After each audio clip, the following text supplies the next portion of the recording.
G'day, it's Ron from Elfshot Design. It's been a while since I did the last video, and that's because a lot of things have changed. We've moved out to acreage, something we've been talking about doing for a few years but never really got beyond talking. We've finally taken the plunge and done it. There's a lot of stuff to do, as you can imagine. So I thought I'd just give a quick update on what's been happening, show some of the things I've been building lately, and maybe a bit of an update on what's happening for the channel coming up soon. So I might step through a couple of the projects I've been working on lately.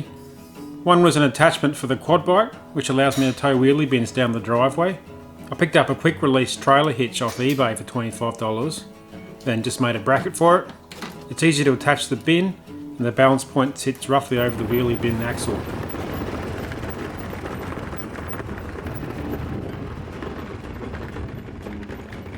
I've also had to make the old garage lockable, so I can store my tools and stuff in there while I'm building the new workshop.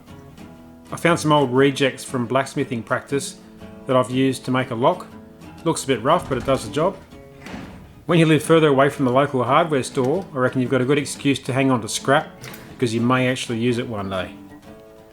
Another project was installing a twin filtration system for our drinking water, which comes out of a concrete tank.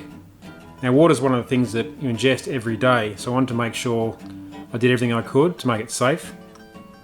The water passes through a sediment filter first, and then an argon filter, which takes out some of the bacteria. Have a look at this leak. It's more like a waterfall. One thing I cannot handle is bad drainage, so this was next level and had to be fixed.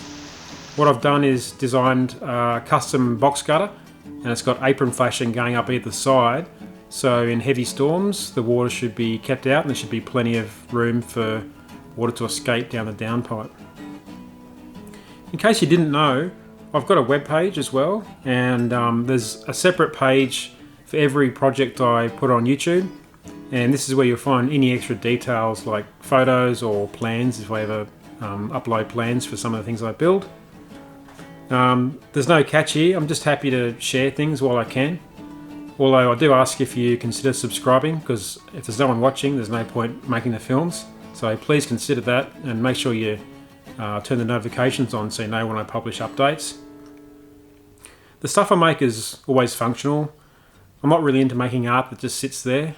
I like building things that actually have a purpose, but also have some style as well.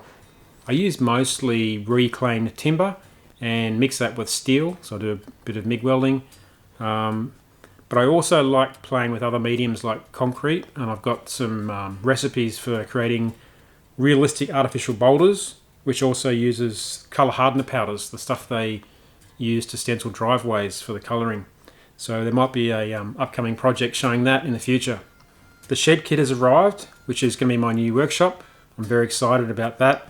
There's a lot of sort of red tape you've got to go through with our local council here, so I'm just in the process of going through that. But I'm not really in any kind of rush because there's plenty of other stuff to do while I wait. And one of the things I will do is replace all the drainage.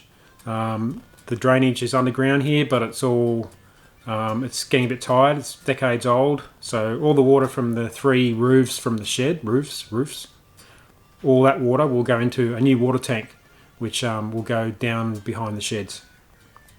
I've also got this heap of steel sitting here that I'm going to build a metal working workbench with. I've got a few ideas to share, so I'll probably turn that into a YouTube, and that'll come out fairly soon. But the next YouTube is going to be on a letterbox. I want to replace the old letterbox, and on the property I found an old railway sleeper and a rusty section of rail track. So I'm going to use those together with some Corten sheet metal to fabricate a box, and that'll form the letterbox. There's plenty of wildlife out here. So far we've seen turtles, echidnas, owls, pigeons, magpies, and heaps of kangaroos. There's also deer and rabbits, but they're pests around here. The paddocks are pretty rocky, so it's hard to slash with a tractor. So it's kind of good having the kangaroos to help keep the grass down a bit. And there's always kangaroos in the paddock to keep you company.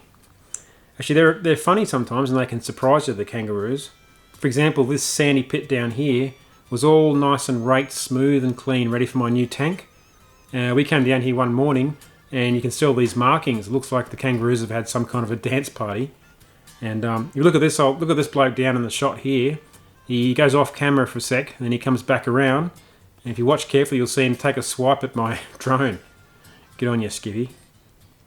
I'll stop banging on about all this now. I just wanted to do a quick update and let you know that creating things is extremely important to me. It keeps me sane.